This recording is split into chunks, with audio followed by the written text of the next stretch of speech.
La juge Dunham tapotait un rythme régulier et délibéré du bout des doigts sur la surface de son bureau. Le bruit résonnait faiblement dans l'air tendu de la salle d'audience. Hollowell s'éclaircit la gorge, rompant le silence. Votre honneur, commença-t-elle, sa voix ferme et mesurée, je demande l'ouverture immédiate d'un examen interne sur la conduite de l'agent Callowell, y compris une analyse médico-légale des images disponibles de la caméra de bord ou de toute autre vidéo provenant de témoins dans la zone cette nuit-là. L'avocat de la défense ricana bruyamment, son ton empreint de mépris. Cela devient un cirque. Nous ne savons même pas si ces blessures datent de la nuit de l'arrestation. Kendrick serra les poings, la frustration bouillonnant sous la surface. Il était fatigué. Fatigué de voir des hommes en costume tordre les mots, esquiver la vérité et manipuler les récits, jusqu'à ce que l'affaire ne soit plus une question de fait, mais de capacité à les nier. Alors que les débats semblaient s'enliser dans des technicalités, une voix s'éleva du fond de la salle. J'ai vu ce qui s'est passé. Tous les regards se tournèrent. Un homme se tenait près de l'entrée, hésitant mais résolu. La quarantaine, peau foncée, des yeux alourdis par l'épuisement, il croisa d'abord le regard de Kendrick, puis celui de la juge Dunham. J'étais là cette nuit-là, poursuivit-il d'une voix ferme. J'ai vu les flics arrêter ce gamin et j'ai vu ce qu'ils lui ont fait. La salle d'audience explosa dans un tumulte. L'avocat de la défense s'opposa immédiatement, Callowell se raidit sur son siège et Hollowell se retourna, faisant signe à son équipe de vérifier l'identité de l'homme. Mais Kendrick resta figé, frappé par la réalisation que, pour la première fois depuis le début de cette épreuve, il n'était plus seul. Et cela changeait tout.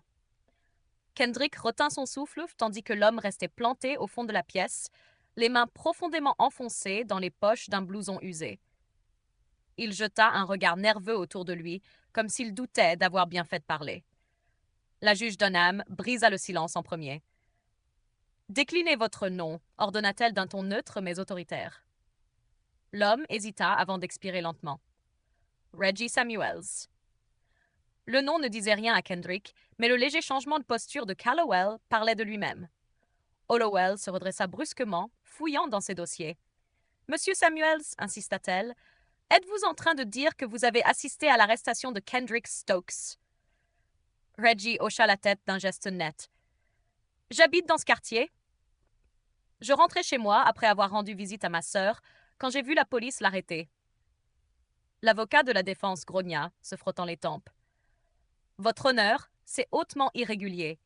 On ne peut pas juste accepter la parole d'un passant au hasard qui...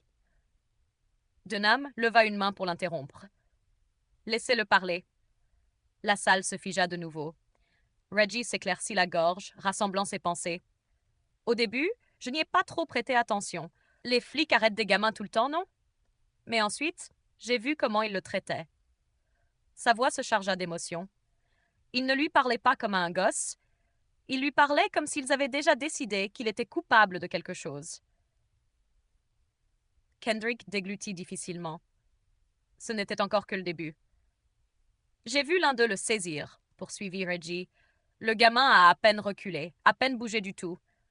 Et la seconde d'après, il l'avait plaqué contre le mur. Hollowell s'approcha, le regard perçant. Les avez-vous vus le frapper? Reggie hésita, puis hocha la tête. Oui, l'un d'eux. Son regard dériva vers Callowell, sa mâchoire se crispant. Tous les yeux suivirent sa ligne de vision. Callowell ne broncha pas extérieurement, mais Kendrick remarqua les signes révélateurs, la tension de sa mâchoire, la manière dont ses doigts se resserraient sur son pantalon. Hollowell se tourna de nouveau vers Reggie, son ton grave. Et vous êtes prêt à témoigner sous serment? Reggie prit une grande inspiration, comme pour se préparer à ce qui allait suivre.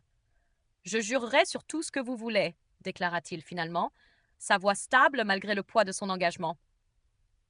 La salle explosa de nouveau. Murmures, exclamations, corps qui bougent. Ce qui avait commencé comme une accusation ressemblait désormais à un jugement inévitable. L'avocat de la défense leva les bras au ciel, exaspéré. C'est absurde. Ce type sorti de nulle part se souvient soudainement d'avoir été témoin d'une faute policière plusieurs mois après. Votre honneur, cela devient hors de contrôle. Le regard de Dunham se durcit, rétablissant instantanément le silence. Elle se tourna vers Hollowell. Pouvons-nous confirmer la présence de M. Samuel sur les lieux cette nuit-là? L'assistante de Hollowell tapait déjà frénétiquement sur son ordinateur portable. Après un moment, elle se pencha pour chuchoter quelque chose à Hollowell, dont l'expression se modifia imperceptiblement avant qu'elle ne s'adresse à la juge. Votre honneur, selon les enregistrements de surveillance de la ville, le téléphone portable de M. Samuels a été localisé près du lieu de l'arrestation cette nuit-là. De plus, elle se tourna brusquement vers Callowell. Les images de la caméra de bord d'un autre véhicule de patrouille confirment qu'il était présent de l'autre côté de la rue. Le cœur de Kendrick tambourinait dans sa poitrine. C'était ça. On ne pouvait plus ignorer la vérité.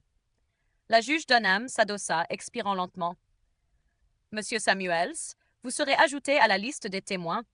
Nous nous réunirons à nouveau après un examen complet de toutes les preuves disponibles. Elle se tourna vers Callowell, son ton inflexible. Officier Callowell, vous faites désormais l'objet d'une enquête officielle. Pour la première fois, Callowell semblait réellement mal à l'aise. Il savait, la vérité le rattrapait, et il n'y avait plus d'échappatoire.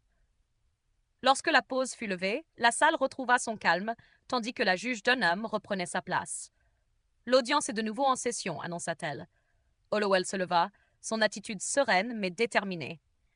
Votre honneur, après examen du nouveau témoignage et des preuves, l'accusation recommande officiellement l'abandon des charges contre M. Stokes.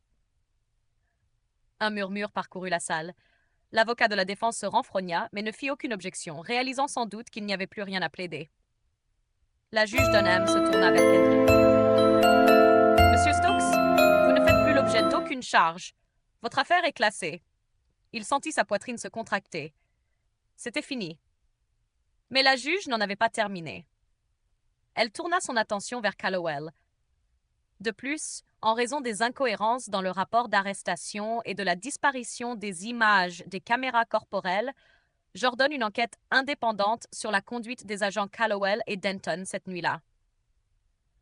Le marteau s'abattit sur le bureau avec une finalité absolue. Kendrick resta immobile, tandis que la salle bruissait autour de lui. Il aurait dû ressentir un soulagement, et peut-être que c'était le cas, mais surtout il se sentait épuisé. Aujourd'hui, il avait gagné, et cela comptait.